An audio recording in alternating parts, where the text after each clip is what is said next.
আসসালামু আলাইকুম, ঈদ মোবারক। দর্শক, যুদ্ধ পুরো দমে শুরু হয়েছে আমরা দাবি করতে পারি। ইরানে এবং ইসরায়েলে যেই পাল্টাপাল্টি হামলা চলছিল সেটি রাতের বেলা, কিন্তু এখন রাতের থেকে দিনের বেলাতেও সেই হামলা বিস্তৃত হয়েছে।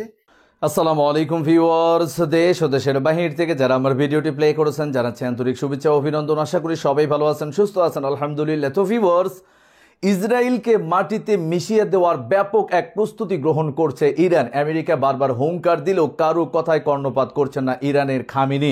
অটোমেটিক্যালি রাতের মধ্যে বিভিন্ন জায়গায় হামলা চালিয়ে ধ্বংসযজ্ঞ করে দিয়েছে ইসরায়েলকে। ইসরায়েল এখন ব্যাপকভাবে ক্ষয়ক্ষতি সাধিত ও ভয় আতঙ্কের ভেতরে রয়েছেন। সর্বশেষ পারমাণবিক আঘাতটাও হানার জন্য ব্যাপক প্রস্তুতি গ্রহণ করছে ইরান সরকার। আসুন সর্বশেষ ইরান ও ইসরায়েলের ভিতরে বর্তমান আপডেট বিস্তারিত জানবো রিপোর্টে। ভিডিওতে যাওয়ার আগে ছোট রিকোয়েস্ট করবো, যারা চ্যানেলটি সাবস্ক্রাইব করেনি সকল আপডেট সবার আগে জানতে অবশ্যই চ্যানেলটি সাবস্ক্রাইব করে পাশে রাখবেন। দর্শক আসুন স্ক্রিনে। আসসালামু আলাইকুম, ঈদ মোবারক। দর্শক, যুদ্ধ পুরো দমে শুরু হয়েছে আমরা দাবি করতে পারি। তবে এই যুদ্ধটা আপনি আপাত দৃষ্টিতে যা ভাবছেন বিষয়টা কিন্তু তা না। আচ্ছা, আমাদের ভিডিওতে কাশেম এবং বশির নামে কে আমাকে দেখছেন কমেন্টের মধ্যে জানাবেন। আজকে আপনাদের নামের উপরে এই ভিডিও। তবে প্রথমে একটু ভিন্ন তথ্য দিয়ে শুরু করতে চাই। এই যে আচমকা ইরানের বিরুদ্ধে ইসরায়েল অভিযান চালালো, আপনি খেয়াল করে দেখেন যে তাদের অভিযানের টার্গেট কি ইরানের পারমাণবিক স্থাপনা? না। এই গত 48 ঘন্টায় ইরানে প্রায় 80 জনের উপর মানুষ শাহাদাত বরণ করেছে। এদের মধ্যে প্রথম সারিতে আছে পুলিশের প্রধান, সামরিক বাহিনীর প্রধান, আইআরজিসির প্রধান, এরকম বিভিন্ন বাহিনীর প্রধান, উপপ্রধান সহ কয়েক স্তরের গুরুত্বপূর্ণ ব্যক্তিরা। পাশাপাশি ইরানের এই যে পরমাণু কর্মসূচি, সেই কর্মসূচি যারা হার্ট মানে পরমাণু বিজ্ঞানী, তাদেরকে বেছে বেছে তাদের বাড়িঘর টার্গেট করে করে আপনার কিন্তু অভিযান চালানো হয়েছে। তার মানে ইরানকে নেতৃত্ব শূন্য করা অথবা মেধা শূন্য করা অথবা শক্তি শূন্য করার জন্য যে মানুষগুলো ইরানকে ধরে রেখেছে, যুগের পর যুগ আজকের এই জায়গায় এনেছে, তাদেরকে টার্গেট করে শেষ করা হচ্ছে। তবে আমাদের ইরান কি করছে? ইরান এ পর্যন্ত 3 দফায় হামলা চালিয়েছে, কিন্তু এবার ভিন্ন একটা মেশিন আমরা সামনে দেখতে যাচ্ছি। কথা বলছিলাম যে কাসিম এবং বশির নামে কারা আছেন, কারণ আমাদের আজকের মেশিনটার নাম কাসিম বশির। ইরানের যে ক্ষেপণাস্ত্র উদ্বেগ, টেনশন বাড়িয়ে দিয়েছে ইসরায়েল এবং তার যে সেনাবাহিনী আছে বা প্রধানমন্ত্রী আছে। মাত্র 1 মাস আগে তেহরান প্রকাশ্যে এনেছিল তার এই নতুন মেশিন কাসিম বশির। গভীর রাতে এই মাঝারি পাল্লার ব্যালিস্টিক ক্ষেপণাস্ত্র ব্যবহার করে গতকালকে আমরা যে অভিযানের সফলতা দেখেছি এবং আজকে হাইফা বন্দরে যে মেশিনটা দিয়া মানে আপনার অভিযান চালানো হয়েছে, সেইটার নামই হচ্ছে কাসিম বশির। প্রায় 1,500 কিলোমিটার পাল্লার মানে দূরত্বের কঠিন জ্বালানি চালিত কাসিম বশির ক্ষেপণাস্ত্রটি গত মে মাসে আনুষ্ঠানিকভাবে ইরানের সামরিক বাহিনীর কাছে আপনার হস্তান্তর করা হয়। আর এটা তুলে দিয়েছিল কে? আপনারা জানেন যে এলিট শাখা আইআরজিসি, যার প্রধান আমাদের বাঘেরি ভাই শাহাদাত বরণ করেছেন, এটা কিন্তু এই কোম্পানিরই আবিষ্কার বা এই প্রতিষ্ঠানটার আবিষ্কার। আইআরজিসি সম্পর্কে অনেকে জানেন যে এই সেকশনটা বেসিক্যালি ইরানকে আজকের ইরানে পরিণত করতে সক্ষমতা করেছে, সাহায্য করেছে, কারণ এখানে গবেষণা হিউজ পরিমাণ হয়, যেটা আমাদের আরব বিশ্বগুলোতে নেই, ইরান করে। এখানে বিভিন্ন ধরনের নতুন নতুন মেশিনারি মানে আবিষ্কার, রাশার হাতে তুলে দেওয়া যে স্বল্প পাল্লার কম দামি ড্রোনগুলা বড় ধরনের ধামাকা দেখাচ্ছে, এগুলো সব কিন্তু আইআরজিসির এক্সক্লুসিভ আবিষ্কার। দর্শক, আইআরজিসির বিমান বাহিনীর হাতে, আপনারা জানেন যে বিমান বাহিনীর প্রধান তিনি কিন্তু শাহাদাত বরণ করেছেন। তো গেল মে মাসে বিমান বাহিনীর হাতে তুলে দিয়েছিল ইরানের প্রতিরক্ষা মন্ত্রী আজিজ নাসির জাদে।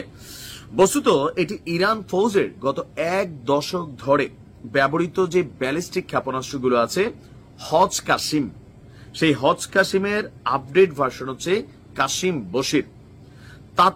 তাৎপর্যপূর্ণভাবে সেই সময় আজিজ দাবি করেছিল যে ইসরায়েলের আকাশ প্রতিরক্ষাকে ভেদ করতে সক্ষম হবে এই কাসিম বশির। ইরান থেকে ইসরায়েলের দূরত্ব বেসিক্যালি 1500 কিলোমিটার। ইসরায়েলের আকাশের নিশ্ছিদ্র রক্ষক হচ্ছে আয়রন ডোম, মূলত 3টি স্তরে কাজ করে। রাডারের মাধ্যমে লক্ষ্যবস্তুকে চিহ্নিত করে দ্রুত সেই লক্ষ্যবস্তুকে আঘাত হানার জন্য তৎপর হয় এবং ইন্টারস্পেটর ক্ষেপণাস্ত্র ছড়ে শত্রুপক্ষের ক্ষেপণাস্ত্রকে ধ্বংস করে। কিন্তু কাসিম বশিরের বিষয়টা হচ্ছে আপনার অন্যরকম। এই কাসিম বশির এখন যে ভার্সনটা, এটা আমেরিকার তৈরি যে আকাশ প্রতিরক্ষা সিস্টেম আছে এবং ইসরায়েলের তৈরি যে আকাশ প্রতিরক্ষা সিস্টেম আছে সেগুলোকে ফাঁকি দিতে সক্ষম বলেই দাবি করা হচ্ছে গতকালকে থেকে। এই মেশিন আরো লক্ষ লক্ষ মেশিন আছে যেগুলো ব্যবহারের জন্য প্রস্তুতি নেওয়া হচ্ছে, কারণ ইরান বলেছে এটা শুধু পাল্টাপাল্টি একটা জবাবে শেষ হবে না, এটার শেষ করবে ইনশাআল্লাহ ইরান। আল্লাহ সাহায্য করুক। আসসালামু আলাইকুম। দর্শক, স্ক্রিনে আমরা ইরান ও ইসরায়েলের যুদ্ধ সর্বশেষ আপডেট জানলাম। এ বিষয়ে আপনাদের মতামত কমেন্টে জানান। তবে এই যুদ্ধটা আরো কত দূর পর্যন্ত এগোতে পারে, তার কোনো প্রভাব বাংলাদেশে এসে পড়তে পারে কিনা, এবং এই যুদ্ধ ধ্বংসজয়ী কতটা আঘাত হানতে পারে পুরো পৃথিবীব্যাপী, বিস্তারিত জানবো রিপোর্টে। আসসালামু আলাইকুম দর্শক। ইরানে এবং ইসরায়েলে যেই পাল্টাপাল্টি হামলা চলছিল সেটি রাতের বেলা, কিন্তু এখন রাতের থেকে দিনের বেলাতেও সেই হামলা বিস্তৃত হয়েছে। সেটি দর্শক একেবারেই পরিষ্কার। সর্বশেষ যে খবর সেখানে বলা হচ্ছে ইরানে এখনো হামলা চালাচ্ছে ইসরায়েল। আইডিএফ, ইসরায়েলের প্রতিরক্ষা বাহিনী জানাচ্ছে যে তারা এখনো ইরানের বিভিন্ন স্থানে হামলা চালিয়ে যাচ্ছে। বিবিসির খবরে বলা হয় প্রায় 1.5 ঘন্টা আগে এক সংবাদ সম্মেলনে ইসরায়েলের প্রতিরক্ষা বাহিনীর মুখপাত্র এফি ডেফরিন বলেন, গত 24 ঘন্টায় ইরানের বিভিন্ন লক্ষ্যবস্তুর উপর 150টির বেশি হামলা চালানো হয়। যে ডেফরিন আরো জানায়, তেহরানে ক্ষেপণাস্ত্র ব্যবস্থা এবং আকাশ প্রতিরক্ষা ইউনিট ছিল ইসরায়েলের অন্যতম লক্ষ্য। একই সঙ্গে ইরানের ইস্পাহান শহরে অবস্থিত পারমাণবিক স্থাপনাতেও হামলা চালানো হয়। আইডিএফ মুখপাত্র বলেন, আমরা এখনো ইরানের বিভিন্ন জায়গায় হামলা চালাচ্ছি। অন্যদিকে ইরানের পাশে পাকিস্তান ইসরায়েলের সঙ্গে সম্পর্ক ছিন্নের আহ্বান জানিয়েছে, খুব শক্ত আহ্বান। ইসরায়েলের সঙ্গে ইরানের চলমান সংঘাতের প্রেক্ষাপটে তেহরানের প্রতি পূর্ণ সমর্থন জানিয়েছে পাকিস্তান। দেশটির ইসরায়েলের বিরুদ্ধে ঐক্যবদ্ধ হতে মুসলিম দেশগুলোর প্রতি আহ্বান জানিয়েছেন তিনি। আল জাজিরার খবরে বলা হয়, পাকিস্তানের প্রতিরক্ষা মন্ত্রী খাজা আসিফ দেশটির পার্লামেন্টে বলেন, পাকিস্তান ইরানের পাশে আছে। ইরানের স্বার্থ রক্ষায় প্রতিটি আন্তর্জাতিক ফোরামে সহযোগিতা করবে পাকিস্তান। তিনি আরো বলেন, ইরান, ইয়েমেন এবং ফিলিস্তিনকে টার্গেট করেছে ইসরায়েল।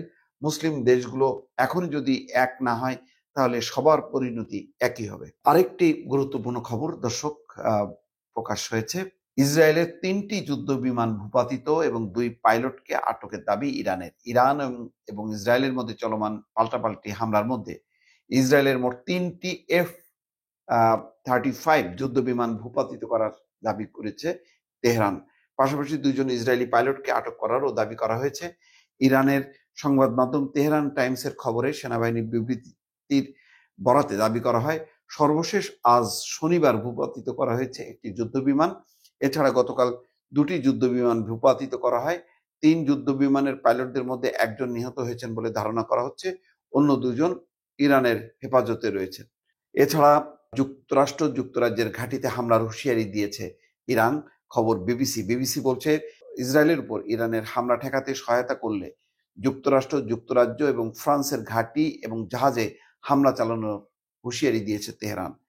ইরানের রাষ্ট্রীয় সংবাদ মাধ্যম বরাত দিয়ে বিবিসি কথা জানায়। বিবিসির খবরে বলা হয়, ইসরায়েলের বিরুদ্ধে হামলা ঠেকাতে যুক্তরাষ্ট্র যুক্তরাজ্য বা ফ্রান্স হস্তক্ষেপ করলে এই দেশগুলোর আঞ্চলিক সামরিক ঘাঁটি এবং নৌবাহিনীর জাহাজগুলোকে লক্ষ্যবস্তু করা হবে, এমন হুঁশিয়ারি দিয়েছে তেহরান। যুক্তরাজ্য এ বিষয়ে এখনো কোনো প্রতিক্রিয়া জানায়নি। বিবিসি জানিয়েছে, যুক্তরাজ্য এখন পর্যন্ত কোনো সামরিক পদক্ষেপে জড়ায়নি বলে জানা গেছে। এমনকি ইসরায়েলকে রক্ষার প্রচেষ্টাতেও অংশ নেয়নি লন্ডন। আগে থেকে তারা বিলয় হয়েছিল ফ্রান্স এবং লন্ডন, যার কারণে এখন দূরত্ব তৈরি হয়েছে মার্কিন যুক্তরাষ্ট্রের নীতি কৌশলের সঙ্গে, ফলে তারা দূরত্ব বজায় রেখেছে। দর্শক, তার মানে হচ্ছে এখন দিনে রাতে সার্বক্ষণিকভাবে হামলা পাল্টা হামলা চলতে থাকবে। মোট কথা পুরো মধ্যপ্রাচ্য জুড়ে অস্থিরতা ক্রমেই বাড়ছে। আজকে রাতের বেলায় আবারও হামলা হতে পারে এবং ইসরায়েলে এই নিয়ে একটা আতঙ্কিত পরিস্থিতি তৈরি হয়েছে যে জোরালো আক্রমণ করতে পারে ইরান ইসরায়েলের উদ্দেশ্যে। দর্শক, নিশ্চয়ই সেসব সংবাদ এবং আপডেট আপনাদেরকে জানিয়ে দেব। ভালো থাকবেন। আল্লাহ হাফেজ। দর্শক, স্ক্রিনে আমরা সে সম্পর্কে বিস্তারিত জানলাম। সো ভিডিও এই পর্যন্ত। ভালো লাগলে লাইক অ্যান্ড কমেন্ট করবেন। দেশের সকল আপডেট সবার আগে জানতে অবশ্যই চ্যানেলটি সাবস্ক্রাইব করে পাশে রাখবেন। দেখা হবে পরবর্তী ভিডিওতে ইনশাআল্লাহ। আসসালামু আলাইকুম ওয়া রাহমাতুল্লাহ।